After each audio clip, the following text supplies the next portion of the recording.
Rádio Rio de Janeiro, a emissora da fraternidade, passa a apresentar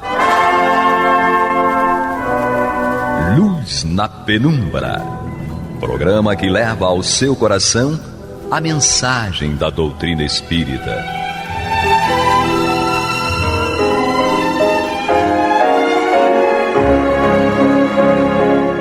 E agora com vocês, Aloísio Guigino e Eduardo Araújo, para o estudo da obra O que é o Espiritismo, de Allan Kardec.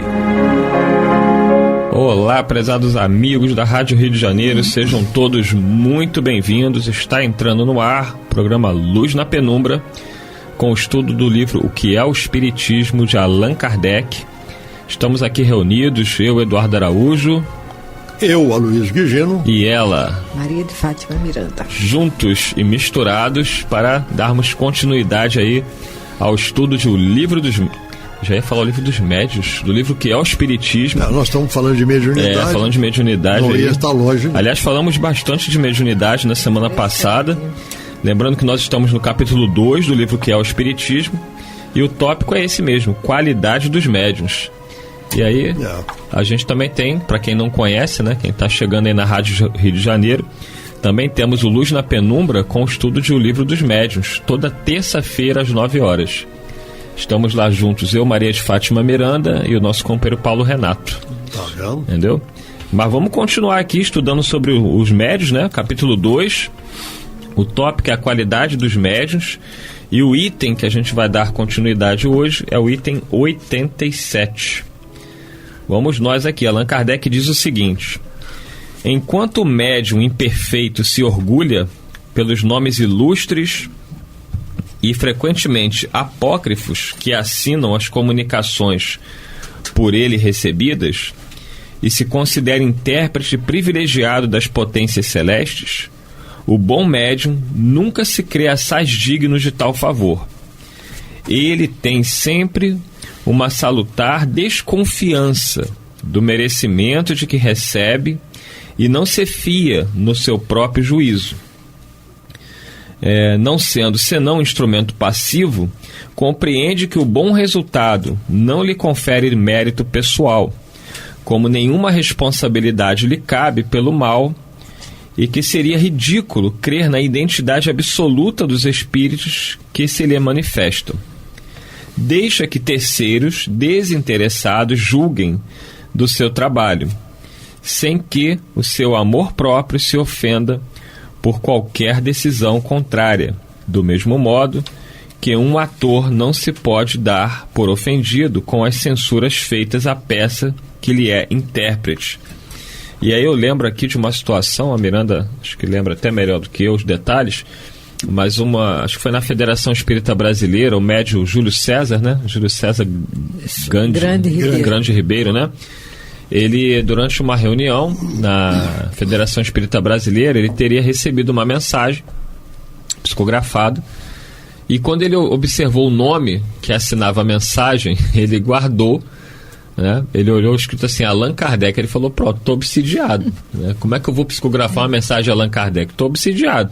Pegou o papel, embrulhou e botou no bolso, né? Que ele não ia passar uma vergonha dessa de falar, recebi uma mensagem, quem assina é Allan Kardec, e ficou quieto. Nesse interim, Divaldo Pereira Franco, o médium também presente à reunião, foi procurado por Joana, né, Joana de Anjos, sua guia espiritual, que lhe disse o seguinte: o Julinho recebeu uma mensagem, e essa mensagem é de Allan Kardec mesmo. Ele guardou, ele não está acreditando, mas pode mandar ele ler que é de Allan Kardec. E aí teria sido uma prova para o Julinho, porque ninguém sabia. Quando o Divaldo chegou para ele, disse: Julinho, Joana está aqui, disse que a mensagem que você recebeu é de Kardec mesmo, pode ler. Então, quer dizer, a postura do médium foi muito correta, né? Porque ele, sabedor que era da sua condição espiritual, ele pensou, quem sou eu? Então ele não se deixou levar pelo orgulho, recebi uma mensagem de Kardec. Pelo contrário, ele até duvidou, porque ele pensou, como eu poderia, né? Isso é muito comum. Minha querida falecida esposa, Ivone, ela era médium e psicografava muito, né? E de quando em quando ela recebia alguma mensagem e ela titubeava na hora de colocar a origem dessa mensagem. Mas vinha para ela, e ela narrava isso, uma coisa insistente para que assinasse aquele nome. Tá? Insistentemente, e inclusive era interessante a gente ver a psicografia. Quando chegava na hora de assinar o nome, a gente via que era uma letra mais tremida, né? Porque entrava ali o animismo do médium resistindo a assinar aquele nome, né? Talvez por essa responsabilidade que o Eduardo acabou de colocar aqui. Existe um caso interessante de uma casa que tinha uma reunião mediúnica normal, e um dia manifesta-se um espírito, e no final pergunto, mas como é que nós podemos identificá-lo? Ele fala, não, me chame de Francisco. E começaram a chamá-lo de Francisco, mas as comunicações dele eram muito bonitas. Então, na avaliação das reuniões, que normalmente se segue-se ao término, né, da parte mediúnica propriamente dita, acharam que era Francisco de Assis, né, pela beleza das comunicações, e passaram a tratá-lo como Francisco de Assis. Até que um determinado dia, um companheiro que estava presente na reunião, quando esse espírito manifestado, ele resolveu perguntar, mas o senhor é Francisco de Assis? Ele falou, não, eu nunca disse que era Francisco de Assis. Sim, mas todo mundo aqui o trata de Francisco de Assis. Ele falou, mas me tratam tão bem, certo, que eu deixei ficar assim. Então vocês veem, até dentro, vamos chamar de ingenuidade do espírito comunicante, não fez por maldade, certo? Mas não desmentiu essa possibilidade. Então, nós também auxiliamos a criar entidades que não são e a negar a autoria a entidades que são.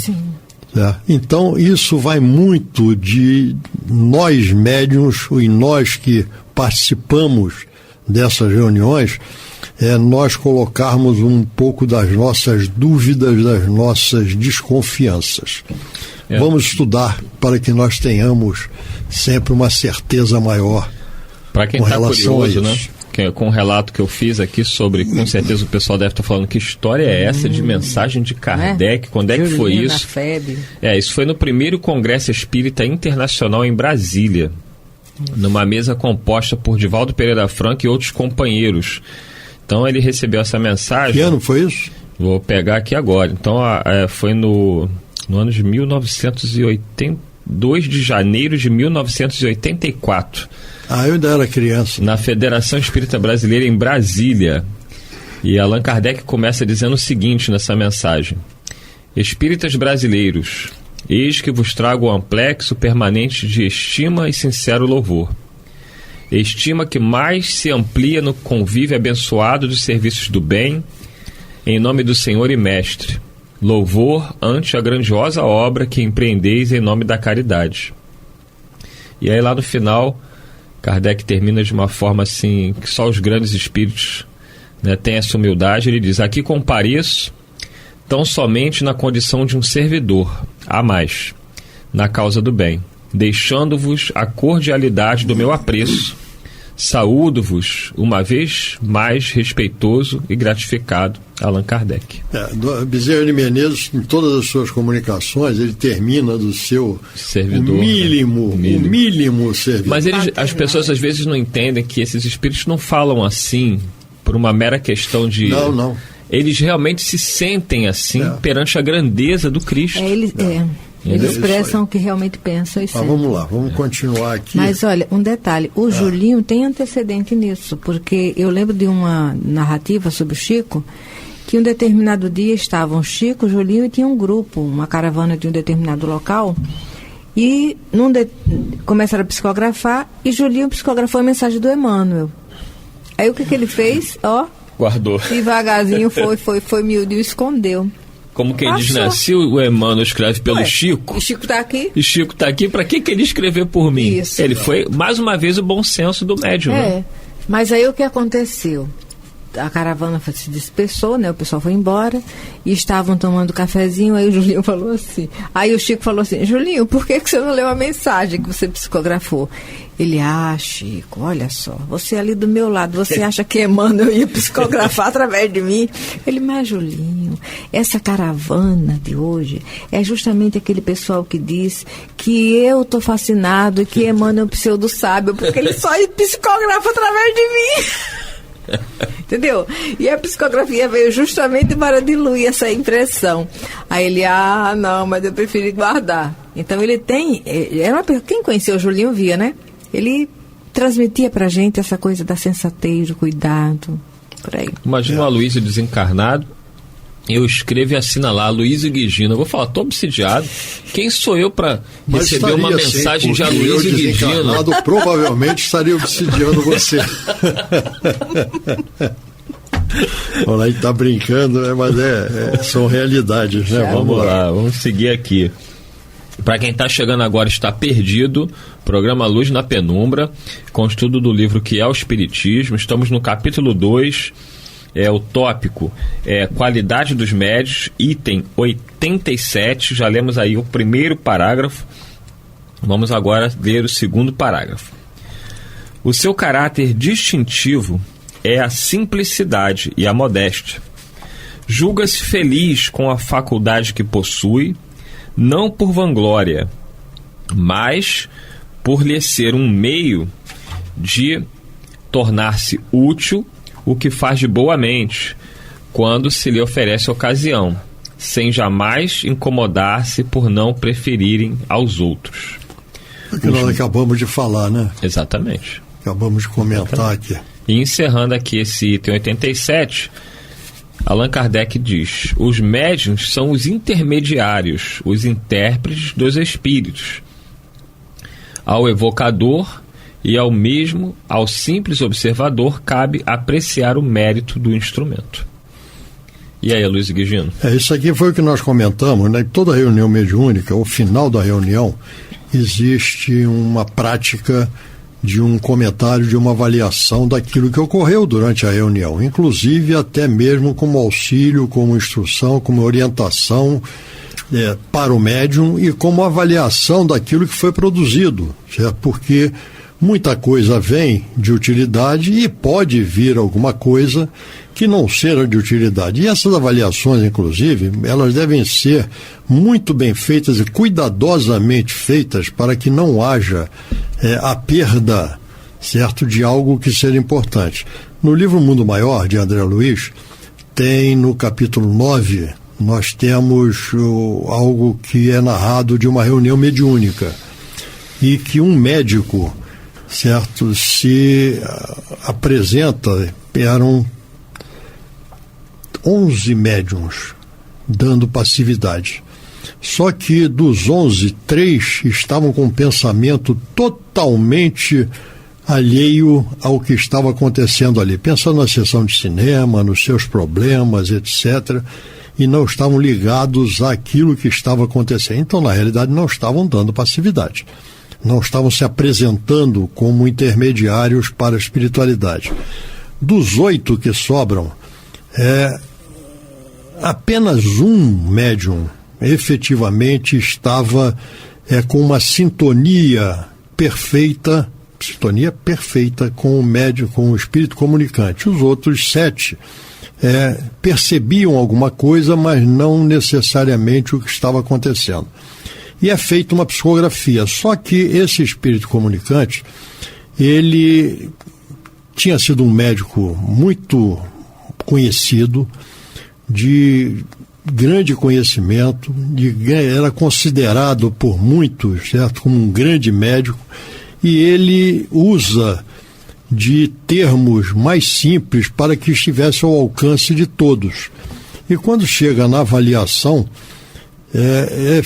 quando vê, não, mas esse é o doutor fulano que assinou essa comunicação, ele não usaria só esses termos, ele usaria termos mais profundos, certo, de maior, do conhecimento que lhe era peculiar. Então isso daí é uma comunicação anímica. E esse espírito comunicante desolado, certo, com aquilo que estava acontecendo, disse, puxa, mas eu usei termos simples que eu queria que todos entendessem que a minha ideia era apenas de que nós dedicássemos mais amor aos enfermos, mais nada. Por isso eu usei termos mais simples. E isto também fez com que a médium que recebeu essa comunicação também desmoronasse, porque foi considerada como anímica dela, da ânima, da alma, essa comunicação. Então, uma avaliação mal feita também é prejudicial ao espírito comunicante e é desestimulante para o médium, certo? Porque ele está sendo acusado de algo que, na realidade, no íntimo, ele sabe que não fez aquilo, certo? Então, tem que ser muito bem feita, mas deve ser feita. Deve ser feita para que nós não estejamos assumindo alguma coisa que sejam comunicações apócrifas, como nós vemos no final lá do livro dos médiuns, né? Palavras bonitas, mas sem conteúdo. É como você disse aí, né? Tem que ser feito, o problema é como vai ser feito. Como vai ser feito. Nem para exaltar, nem para humilhar o médium. Avaliação. Certo? E avaliação não é de forma, é de conteúdo. Conteúdo, né? Você não está ali questionando a sinceridade do médium, né? Não. Você está ali procurando avaliar a comunicação recebida. Podemos até cometer equívocos de avaliação. Né? Podemos não estar capacitados a avaliar corretamente a mensagem. Mas isso não torna o médium nem melhor e nem pior. Nem pior. O médium precisa estar consciente de que qualquer comunicação que venha por ele deve ser avaliada até para que o seu próprio bem, da condução do seu trabalho. Para o próprio desenvolvimento. Exatamente. Né? Então, se uma mensagem for considerada apócrifa, o médium não tem que se sentir constrangido por isso. Foi uma comunicação espiritual de um espírito enganador. Ponto. Que o melhor médium, ele, como instrumento, ele pode receber esse tipo de comunicação para aprendizado dele próprio e do grupo que ele pertence. Vamos ouvir Maria de Fátima Miranda? Não, enquanto vocês estavam conversando, eu estava lembrando de uma das obras do André Luiz, que agora não estou associando qual. Tem uma colocação do André Luiz que às vezes a gente sempre reflete em estudo. Ele diz assim, que uma equipe que está na tarefa do bem, e aqui ele fala da mediunidade, mas a gente vai encaixar essa colocação de forma mais ampla. Quando uma equipe está comprometida, desenvolvendo uma tarefa no bem, todo o mérito proveniente daquela tarefa que a equipe está voltada é do Cristo. E todo o demérito é da equipe toda. Não é? Porque quando nós começamos a estudar e vamos meditando essas colocações, nós já vamos abrindo em nossa mente, em nossa emoção, espaço para esse crescimento da maturidade na hora de fazer uma avaliação, de analisar e até de fazer uma autocrítica. Porque quem está ouvindo pode dizer assim, isso tudo que ele está falando, estão falando aí é em relação à mediunidade. Eu não sou médium, então a mim não tem nada a ver, não é? Mas quando ele vai falar sobre mediunidade, ele pega nas nossas fraquezas, o orgulho, o egoísmo, não é? E a fascinação não é só para os médios, não, pessoas. Então, olha só, esse processo obsessivo não está pertinente só àqueles que têm mediunidade ou um compromisso ostensivo numa casa espírita, não. Ele está falando do comportamento humano, entendeu? Nós trazemos essas tendências por conta das nossas fraquezas, dirigidas pelo orgulho, pelo egoísmo. Então, essa obsessão que o médium se vê envolvido, o homem da Terra também.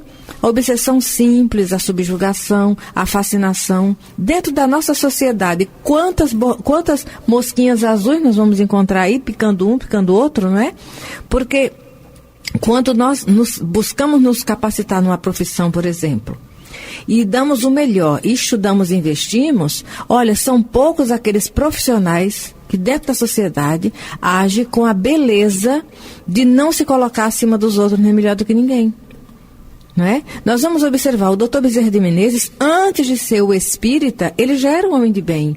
Ele já lidava com a responsabilidade dele de médico como sacerdócio. Então imagina o profissional em sociedade que age com essa grandeza. Estuda, se capacita, faz o que gosta, o que faz, mas sempre sabendo que ele não é o suprassumo, sempre sabendo que tem sempre alguém adiante dele, porque do contrário ele não vai ter mais o que aprender. Né? Então isso aqui a gente está falando do médium, mas está extensivo a todo ser humano. E nós precisamos aprender a nos perceber isso. E vamos lembrar que todos somos médios. Pois é, não é? E é dentro da nossa casa, com a nossa família, nós vamos identificar isso. Não tem como, quando nós paramos de verdade com o desejo de nos perceber, fica muito visível os traços da nossa fraqueza moral ainda, das nossas limitações. Agora, o que é que nós vamos fazer com isso? Ficar em desespero? Não. Vamos pegar o Evangelho de Jesus para aperfeiçoar o nosso caráter no bem. É essa a missão do homem na Terra. Seja ele médio ostensivo ou não, é ele buscar se perceber, se conhecer e se capacitar no bem. Perfeito. Miranda, você está falando tão bem. Continue agora no item 88. Está vendo? É 88, não é? É. Então ele diz assim: como todas as outras faculdades, a mediunidade é um dom de Deus, que se pode empregar tanto para o bem quanto para o mal, e da qual se pode abusar. Seu fim é pôr-nos em relação direta com as almas daqueles que viveram, a fim de recebermos ensinamentos e iniciações da vida futura. Assim, como a vista nos põe em relação com o mundo visível e a mediunidade nos liga ao invisível. Aquele que dela se utiliza para o seu adiantamento e o dos seus irmãos, desempenha sua verdadeira missão e será recompensado. O que abusa e emprega em coisas fúteis ou para satisfazer interesses materiais, desvia do seu fim providencial e tarde ou cedo será punido como todo homem que faça mau uso de uma faculdade qualquer. E aí, Maria de Fátima? E aí? Ué, era só para ler. Enriqueça com seus comentários, vai. Quer moleza? Pois é, não é? Então ele está nos convidando justamente a refletir sobre isso, porque é uma bênção divina. O próprio Kardec, ele nos fala em outros textos que a mediunidade é uma bênção, né? Que deve ser vivida de forma santa. O que é o santo para nós? É o sagrado. É aquilo que nós tratamos com zelo, com carinho, com responsabilidade, com maturidade. Porque senão nós vamos atrair para junto de nós espíritos que vão se aproveitar dessa ferramenta para, em vez de construir paz, espalhar cisânia, sofrimento, dor, não é? E nós vamos ser responsáveis por todo o mau uso. Eu lembro agora do Nelson, que às vezes estudando, ele dizia assim: Miranda, nós temos que ficar muito atentos e vigilantes, porque nós seremos responsabilizados pelas consequências de qualquer situação que parta das nossas participações, seja com pensamento, com sentimento, com as ações. Então, nós vamos até nos tornar responsáveis por todas as dificuldades que colocarmos no desempenho das tarefas dos outros. Às vezes tem alguém desenvolvendo uma tarefa cheia de bom ânimo, de alegria, determinação, e nós perseguimos, nós dificultamos. Então nós vamos ser responsáveis por todas as dificuldades que impusermos às tarefas do bem. E aqui chama atenção também, no finalzinho desse parágrafo, do uso que nós fazemos da mediunidade. Isso é muito importante, que nós temos sempre presentes. E nós temos muitos exemplos a respeito.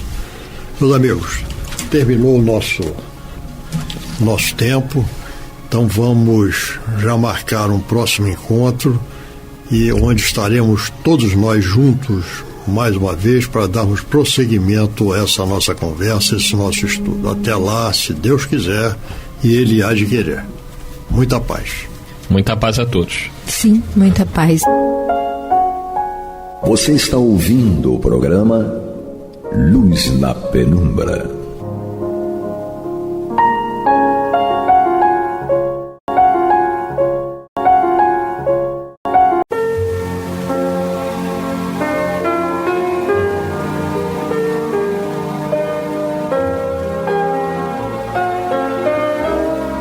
A Rádio Rio de Janeiro está levando ao seu lar e ao seu coração a mensagem consoladora da doutrina espírita, através do programa Luz na Penumbra. E agora com vocês, Bill Fabiano e Renato Souza, para comentar os textos da Revista Espírita de Allan Kardec, no período de 1859 a 1869. Olá, queridos irmãos e irmãs da Rádio Rio de Janeiro, a emissora da Fraternidade. Sou Bill Fabiano, estamos juntos mais uma vez, aqui eu e Renato Souza, para o estudo da obra Revista Espírita, o ano de 1859. Nós estamos já avançando aqui na segunda parte. Nós estamos falando sobre o Louquinho de Bayonne ou Fantasma de Bayonne. Algumas edições, né, Renato, são diferentes o nome, mas é de Bayonne ou de Bayonne, é o mesmo personagem, ou Louquinho de Bayonne ou Fantasma de Bayonne. Seja bem-vindo, meu parceiro, boa noite. Boa noite, é isso aí, estamos juntos mais uma vez aqui. Que bom, né? Que bom, 50 anos da rádio, né? Muito bem lembrado. Muito bem lembrado, comemorações aí, alguns dias atrás aí, né? Sim, comemorações, nossa, muito bom, muito legal. Amém, amém. A emissora da Fraternidade sempre espargindo luz para todos esses cantos do planeta, né? Agora, olha, cada vez mais universal. Quiçá fora do planeta, em outros orbes, extracorpóreos. Então nós vamos voltar um pouquinho aqui, né? Para a galera, para os ouvintes entenderem. Nós estávamos no dia 23 de abril de 1855. Vamos voltar um parágrafo para as pessoas pegarem um fio da meada, aquelas que ainda não estão conosco acompanhando desde o início. Que dizia o seguinte: numa tarde, há cerca de 3 meses, tua irmã X teve necessidade de sair para fazer uma compra. Como bem sabes, o corredor da casa é bastante longo e nunca está iluminado. Mas o velho hábito de o percorrermos sem luz faz que jamais tropecemos nos degraus da escada. X já nos havia dito que cada vez que saía, escutava uma voz a dizer-lhe coisas que de início não compreendia o sentido, mas que se tornaram inteligíveis mais tarde. Algum tempo depois, viu uma sombra, não cessando durante o trajeto de ouvir a mesma voz. A voz veio acompanhando durante todo o trajeto. As palavras proferidas por esse ser invisível tendiam sempre a tranquilizá-la e dar-lhe conselhos de muita sabedoria. Uma boa moral constituía o fundo dessas palavras. E agora dando sequência aqui, lembrando que mesmo no escuro ali tinha um espírito ali conduzindo, né, Renato? Não deixando que a pessoa, enfim, caísse ou tropeçasse. Vinha essa voz acompanhando ela ao longo desse longo corredor para que ela não se perdesse, não caísse. O amparo, né? O amparo que nós temos, que nós recebemos, que não falta a ser nenhum da criação, né?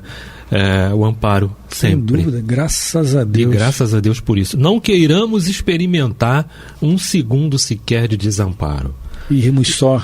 Olha, e muitas vezes, né, na nossa ainda incompreensão, falamos, né, nossa, esqueceram de mim. Não esqueceram, não. É nesse momento justamente em que você está sendo mais amparado. Aquela velha história da pegadas na areia, né? Isso, exatamente. Que você está sendo mais amparado. Podem acreditar nisso, né? Nos momentos de maiores aflições, são os momentos que a gente está sendo muito mais amparado. E é justamente o momento que a gente tem que parar e elevar o nosso pensamento, buscar sintonia sempre com esse amparo, com esse auxílio. Com certeza. Então agora, entrando efetivamente aqui, onde nós daríamos o reinício, né? Diz o seguinte: X ficava muito perturbada e por várias vezes não tinha forças para prosseguir em seu caminho. Minha filha, dizia-lhe o invisível cada vez que ficava perturbada, nada temas, porquanto só quero o teu bem. Ele lhe ensinou um local em que ela, durante vários dias, encontrou algumas moedas. De outras vezes, nada encontrava. X conformou-se com a recomendação de que lhe foi dada e por muito tempo encontrou, se não moedas, alguns brinquedos que logo verás. Por certo, essas doações lhe eram feitas para encorajá-la. Não eras esquecido na conversa desse ser. Muitas vezes falavas de ti e nos dava notícias tuas por intermédio da tua irmã. Várias vezes ele nos pôs a par do que fazias à noite. Viu-te ler em teu quarto, outras vezes nos disse que teus amigos estavam reunidos em tua casa. Enfim, ele sempre sempre em caixa alta falando, ele sempre nos tranquilizava quando a preguiça te impedia de nos escrever. É o que o Renato Souza falou, né? Os Espíritos estão sempre ao nosso lado, sempre nos amparando, sempre nos orientando, embora muitas das vezes, né, Renato, a gente não está em sintonia com aquilo ali, então a gente não consegue perceber a presença dele e não consegue, entre aspas, ouvi-lo, porque ele está sempre nos inspirando. Olha, não vai por aí não, Renato, não vai por aí, não vai pela direita porque tem um buraco, ou não vai pela esquerda, porque esse negócio de direita ou esquerda, isso é uma questão alegórica, tanto a esquerda ou direita não tem nada a ver se é positivo direita ou negativo à esquerda, isso não existe. Existe a má conduta, né, Renato? Então, sim, não vai pela direita que tem um buraco na curva, ou não vai pela esquerda que tem um buraco na curva, só que o Renato não está conseguindo ouvi-lo, ou o Bill Fabiano não está conseguindo ouvi-lo, porque não está na real sintonia que ele está. E aí a gente só aprende na queda, né, Renato? Caindo no buraco. Sim. E às vezes, não é, a aflição, né, a situação que o ser está vivendo é tão grave, não é, que ele não consegue realmente, e é normal acontecer. Carecemos muito ainda de aperfeiçoarmos, de amadurecermos nossas emoções para aprendermos a lidar com essas influências, porque o nosso pensamento facilmente se contamina do negativo e ficamos ali massificando ainda mais, né, intensificando ainda mais a coisa negativa, tá? Por outro lado, tem a questão da autossuficiência. Eu acho que eu sou, não é, autossuficiente, não preciso de ninguém para me ajudar, não é? Isso aí é uma incredulidade que atrapalha muito. Precisamos sim, todos nós precisamos de Deus e dos seus enviados para nos auxiliar, não é? Essa certeza que a gente tem, essa certeza que a gente vai imprimindo, não é, no nosso dia a dia, vai fazendo sim com que a nossa caminhada se torne bem melhor. E conforme ele está dizendo aqui, né, Kardec está citando para a gente, o Espírito estava sempre a par do que estava acontecendo. Ou seja, sempre ao lado da pessoa. Sempre ao lado, né? Em qualquer momento, seja bom ou não. Ou ruim, ainda que ele mesmo não estivesse pessoalmente, né? Mas a pessoa nunca estava só, estava sob a outorga dele, mas através de outro espírito ali, né? Protegendo, amparando aquela pessoa, né? Você falou agora, eu me lembrei aqui, eu não lembro agora se é o capítulo 19, A Fé Transporta Montanhas, então me perdoem porque não lembro se é o capítulo 19 do Evangelho, mas é uma passagem que fala sobre uma pessoa que estava no deserto, ali caminhando, né? E estava a ponto a morrer se não achasse água, né? Se ela não achasse água, ela morreria. Provavelmente lá nas Instruções dos Espíritos, eu não lembro bem se é o capítulo 19, mas me perdoem se não for. Então a pessoa está lá no deserto buscando uma fonte de água, um oásis.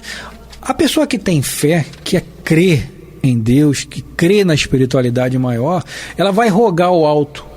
E se ela achar o bom caminho, o caminho que leva realmente a esse oásis ou a essa fonte de água, ela vai agradecer a Deus. Obrigado, meu Deus. Obrigado, Senhor. Obrigado aos nossos amigos espirituais por ter me indicado o caminho correto para que eu achasse essa fonte de água. Aí, como o Renato lembrou bem, o incrédulo, aquele que tem muita...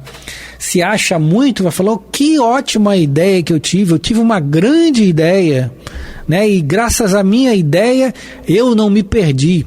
Quer dizer, então há uma diferença. Então o Renato lembrou bem, e essa passagem do Evangelho aí diz com muita tranquilidade isso que o Renato acabou de falar, né? Perfeito, lá no capítulo 19 mesmo, A Fé Transporta Montanhas, né?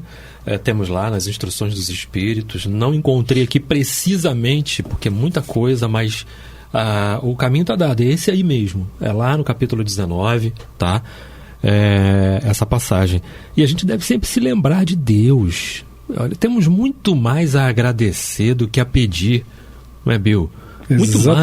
Muito mais.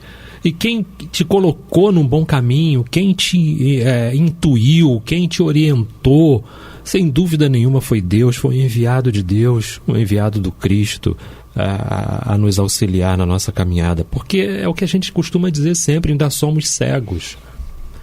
não é? Muitos cegos ainda, tá? Exatamente. É justamente isso, agradecer. Obrigado, Senhor, sempre. Obrigado por ter me mostrado o lugar com a água para saciar a minha sede. Exatamente. Não é que você deva achar que você não tem ideias, né, Renato? Que você não pense, que você não raciocine. Não, muito pelo contrário. O que nos difere dos nossos irmãos menores justamente é o nosso raciocínio, nossa capacidade de pensar, nossa capacidade de agir e, sobretudo, o nosso livre-arbítrio, né? Que os nossos irmãos menores não têm essa capacidade, né? Não têm esse discernimento. Nós temos. Então, nós temos, sim, as nossas impressões, né, Renato? As nossas ideias, as nossas vontades, mas se nós aliarmos a nossa vontade, as nossas ideias, às orientações dos espíritos que nos auxiliam, aí não tem como dar errado, né? Só dá errado quando a gente coloca a nossa vontade ainda capenga, né, de nos melhorar, aí sim, aí acima costuma dar errado, acima de tudo. Com certeza, né? Se deixar por nossa conta, aí dá ruim. Aí dá ruim. Então vamos avançar aqui, Renato? Vamos lá. Então vamos lá. Desde algum tempo, X... Aí esse X aí você pode nomenclar de qualquer forma, a forma que vocês entenderem melhor para vocês, a Maria, o João, o Renato, o Bill, o Joaquina, não importa. Ronaldo, enfim. Desde algum tempo, X tem mantido relações quase contínuas com o invisível. Durante o dia, ela nada vê. Ouve sempre a mesma voz, que lhe dirige palavras de grande sensatez, encorajando-a ao trabalho e ao amor a Deus. À noite ela vê, na direção de onde parte a voz, uma luz rosada que não ilumina, mas que, segundo pensa, pode ser comparada ao brilho de um diamante na sombra. Agora, todo o temor que sentia desapareceu. Se lhe manifesto minhas dúvidas, diz-me: mamãe, é um anjo que me fala. E se para te convenceres, tu te armares de coragem, ele me pede para te dizer que esta noite fará com que te levantes. Se te falar, deverás responder. Vai aonde ele te mandar. Verás pessoas à tua frente, mas não tenha medo algum. Ou seja, o Espírito já está alertando, né, que vai aparecer para a mãe, para ela ficar tranquila e para ela seguir as orientações dela, né? Não quis pôr à prova minha coragem. Tive medo. E a impressão que isso me causou impediu-me de dormir. Ansiedade, né? Muitas vezes à noite parecia-me ouvir um sopro à cabeceira do leito. As cadeiras se moviam sem que nenhuma mão as tocasse. Depois de algum tempo, meus temores desapareceram completamente e lamentei bastante não me ter submetido à prova que me havia sido proposta. De estabelecer relações diretas com o invisível e também por não haver lutado incessantemente contra as dúvidas. E aí, Renato? A dúvida é importante, sim. Muito importante, sim. Não é?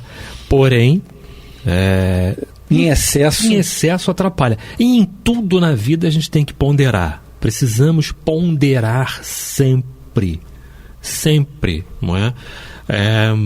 Falamos num programa desse aí, no Analisando os Fatos com o Eduardo, sobre a questão da carne fraca, do instinto, da inteligência, não é? De tudo isso. No início somos instinto, puramente instinto, tal qual o animal, para se defender, para defender sua cria, né? Sua prole e para se alimentar e tudo mais.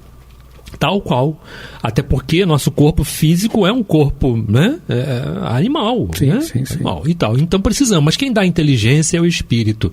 E ainda que mesmo que essa inteligência, que esse adiantamento não seja ainda muito, né, evoluído, satisfatório, temos sim, à medida em que o tempo vai passando, uma capacidade de ponderar sempre sobre as situações, não é? Mas ela teve um desfecho, né, bacana, porque teve a revelação, né, do que precisava para acabar com aquele medo, acabar com aquela dúvida, com aquela sensação, não é? Aí. Esse é o programa Luz na Penumbra. Nós estamos estudando a obra Revista Espírita, o ano de 1859, ainda no mês de janeiro. Então, dando sequência aqui, a X, a nossa irmã X, essa irmã X. Temos o irmão X. Essa irmã X. Essa é a irmã X.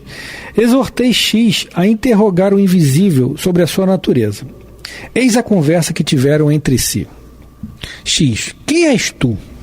O invisível. Sou teu irmão Eliseu. Olha só que interessante.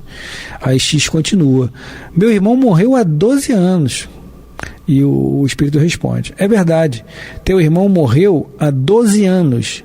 Mas, como em todos os seres, nele havia uma alma que não morre.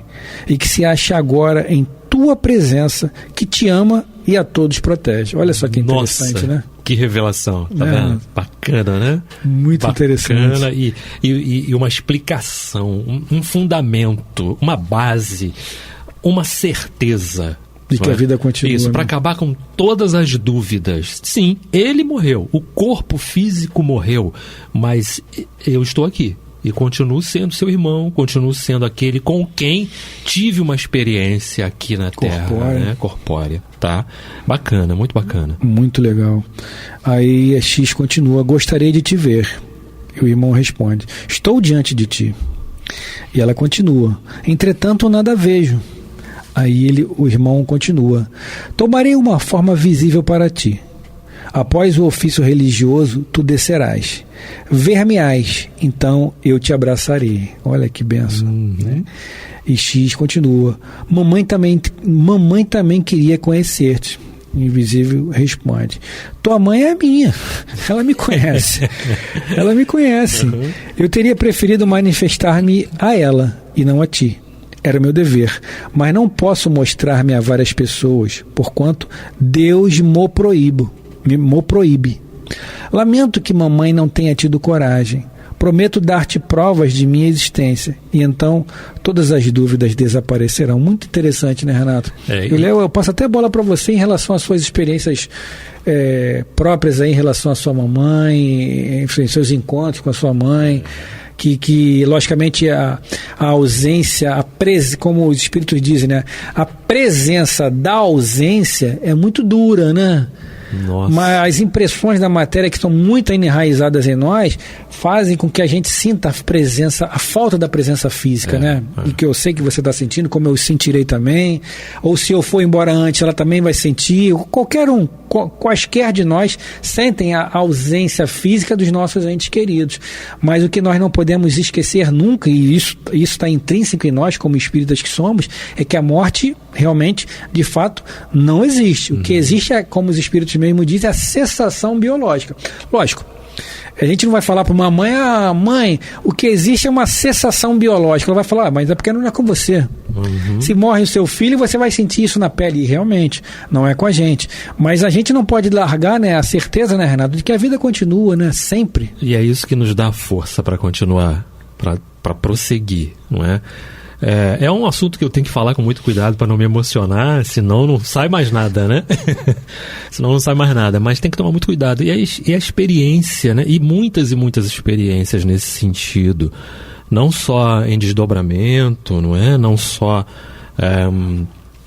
nessas situações, mas também nos períodos de pré-consciência, que a psicologia pode explicar muito bem, né? Você está naquela pré-consciência, porque está chegando a hora de você acordar e você ter aquela impressão certificada da presença e do ouvir a voz e de sentir a presença. Por exemplo, no Evangelho no Lar, que eu faço às quartas-feiras à noite e tudo. Certa vez, né, não é sempre, claro, evidentemente, porque os espíritos não podem estar o tempo todo também, não é? Estão à nossa disposição. Não, existe uma permissão, existe uma hora certa para isso, existe, enfim, tudo isso. A necessidade. Isso, então eu arrumei tudo para o Evangelho e, né, fiz.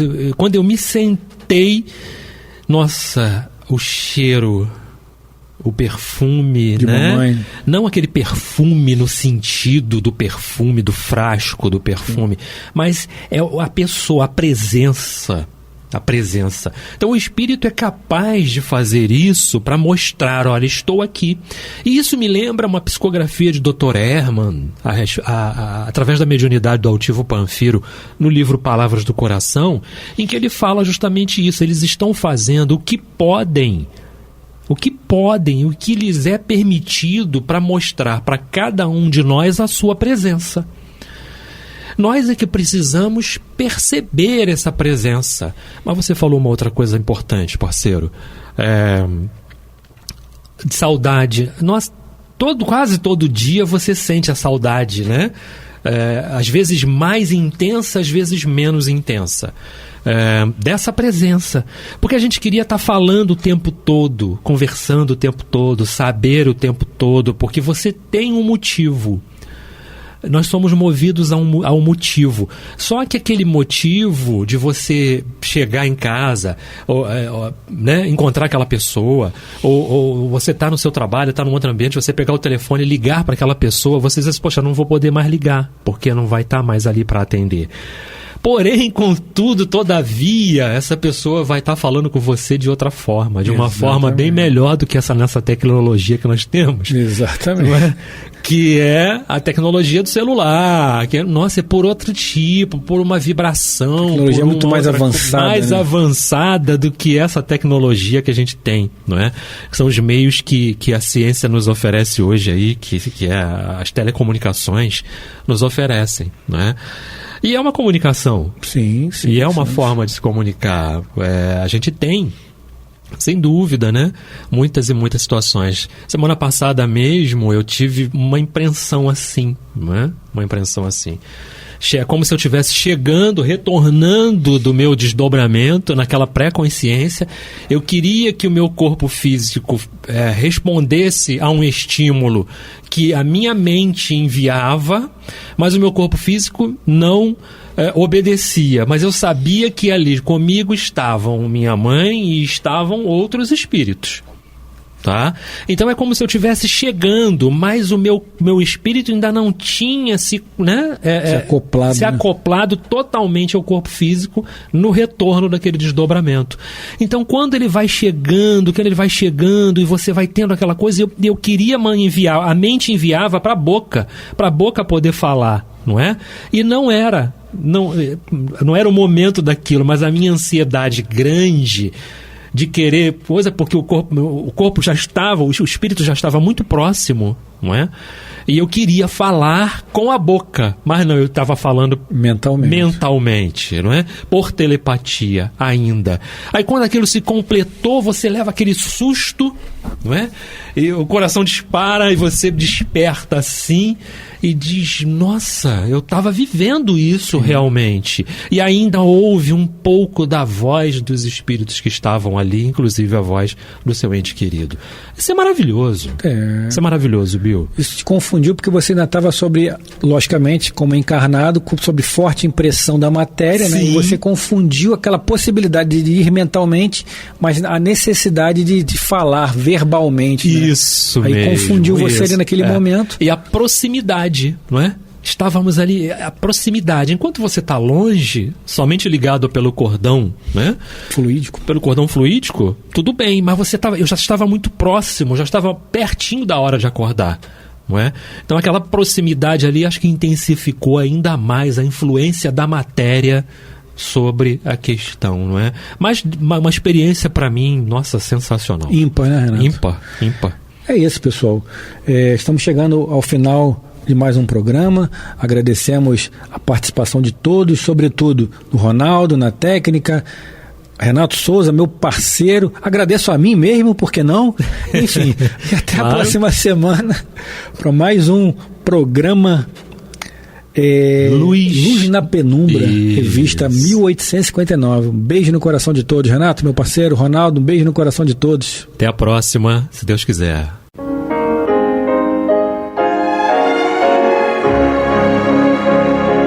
E vamos ouvir agora a prece de encerramento de nosso programa, na voz de Geraldo de Aquino. Jesus, dá-nos coragem para a luta, piedade para os insultos e misericórdia para as injustiças e ingratidões. Limpa nossa alma de inveja e ambições mesquinhas, de ódio e de vingança o nosso caminho.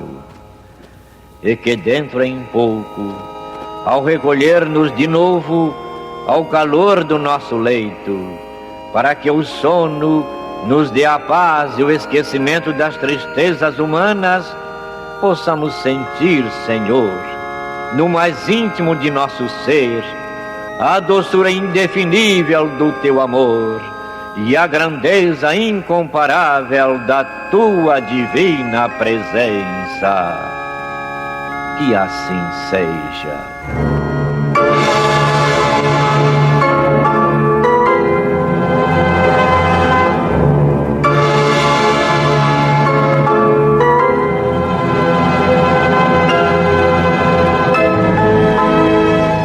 Acabamos de apresentar o programa Luz na Penumbra, que voltará a ser apresentado na próxima segunda-feira, às 21 horas, nesta emissora.